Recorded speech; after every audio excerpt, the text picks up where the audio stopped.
How to fix a Facebook app not updating news feed. Firstly, check your network connection and make sure that you have a good internet connection. If your current network is lagging, then switch to a different network. You can also try to switch between your mobile data and Wi-Fi to see if that helps. Now navigate to your Facebook app and tap and hold on it.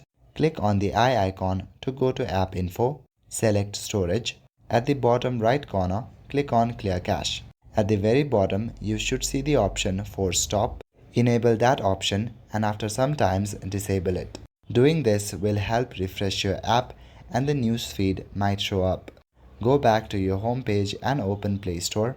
In Play Store, go and search up Facebook. After searching that, look for any updates that may be available for the app. If there are updates available, update the app. If not, then go back to your home page. If it's still not working, try logging in and logging out. Open Facebook and log out from your account and log back in. Once that's done, restart your device. If it's still not working, then try uninstalling the app. Reinstall the app from App Store or Play Store to see if that helps. That's all for today. Thank you.